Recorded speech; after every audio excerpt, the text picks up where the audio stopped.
قصقص أو زي ما يسموه لنا في عدن باخمرين.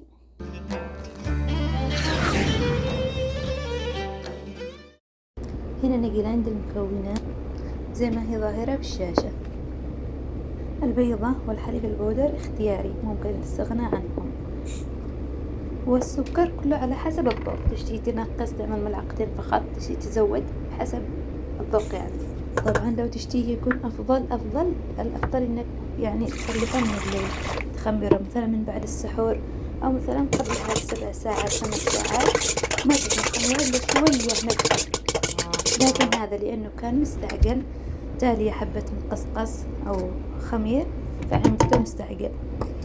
الحقين أو الرايب يضيف له نكهة يا سلام مرة لذيذ، بس لأنه ما كان عندنا فهنا سويته بس مي دافي مثل ما ظاهر في الفيديو. في الأول أضفت المي والسكر وخلطته مع بعض مع الخميرة، وبعدين أضفت عليه كل المكونات زي الموضحة في الفيديو.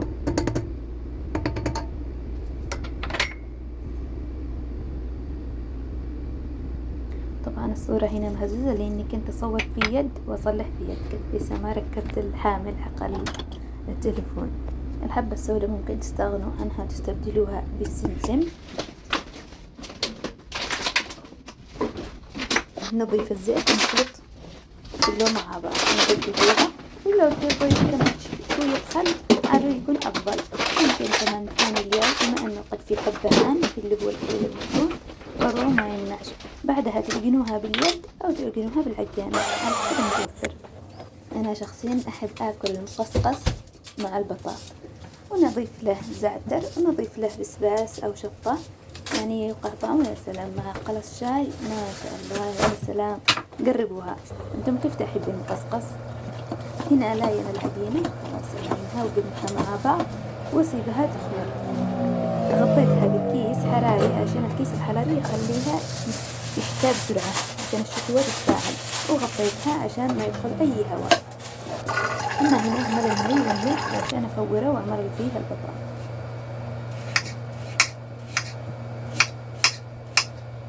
زوجي والأولاد يحبوه مع سكر مطحون أبيض مع قرفة شوية يسكروا عليه، أنا عجبني الصراحة مع البطاطس.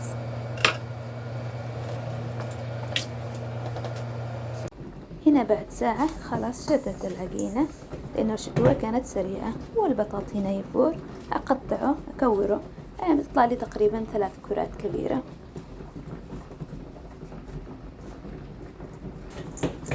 أقطعهن وأطرحهن يرتاحن 10 دقائق.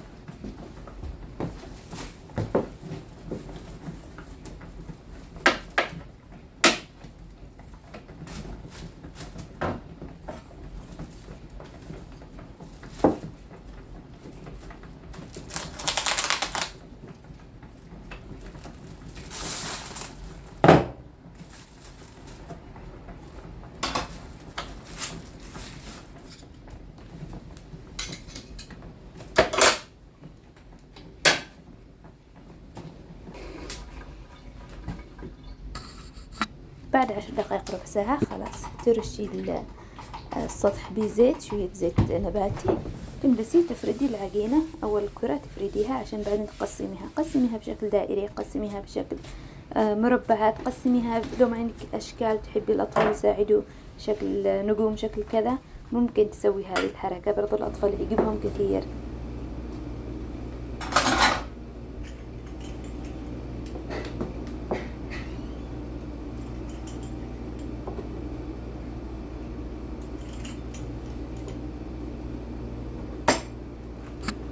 هنا تضيفي الزيت اللي بتقلي فيه المقصقص، عشان كده اختاري نوع زيت ممتاز يكون زيت ذرة نباتي. هنا كنت أسوي شاي كرك، شاي عدني، اللي لو تشتي الطريقة اكتبوا لي في التعليقات. يا سلام يضبط المزاج بصراحة فظيع.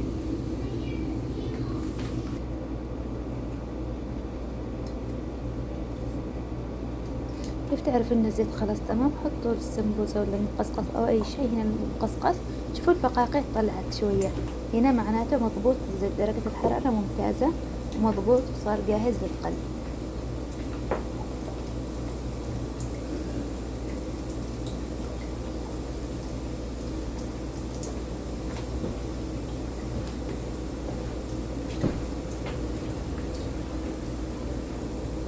بعد ما تحطوا العدد اللي ممكن يستوي في المقلاة هذا على الحد، قلبوه بالملعقة واضغطوا عليه شوية عشان ينتفخ، يوقع من داخل مجوف، يوقع حلو. شوفوا ما شاء الله منفوخ هش. الحليب البودرة يجيب له هشاشة، والبيكنج بودر. لو ما قد جربتم هذه الطريقة جربوها، شوفوا ايش رأيكم. طريقة سريعة مخارجة. واللي ما يعرف المقصقص العدني او اليمني او المقصقص جربوها، اللي من خارج اليمن جربوها وحكوا لنا تجربتكم، كيف حبيتوه وكيف طعمتوه.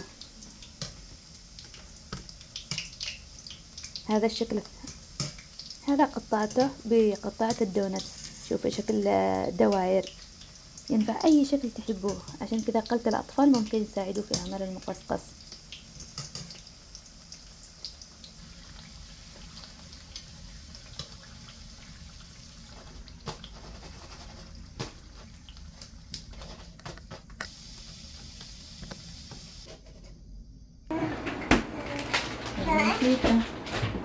اللهم اني لك صمت وعلى رزقك اخترت بك انك عليك توكلت وضمنت لك بركه البلد ان شاء الله. طيب بدي هنا عائشة حامل الكاميرا مستغربة ايش هذا، فانهزت الصورة شوية. طبعا زوجي حبيبي ابو البنات اصر انه يسوي لنا العشاء اليوم، فجالس يسوي لنا حقة البيض، يسوي لنا اللحم المقدد، وطبعا لنا بعد ثواني. مقصقص. جولات مقصقص ها؟ عيشت شو مقصقص؟ ها.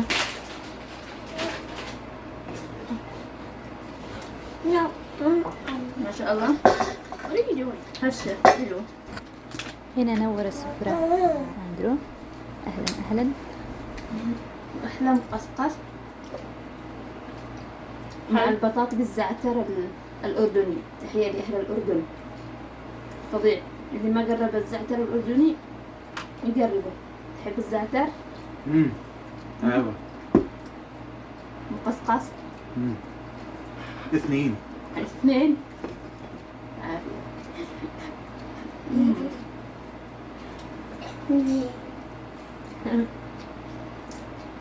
تحبي رمضان تالية؟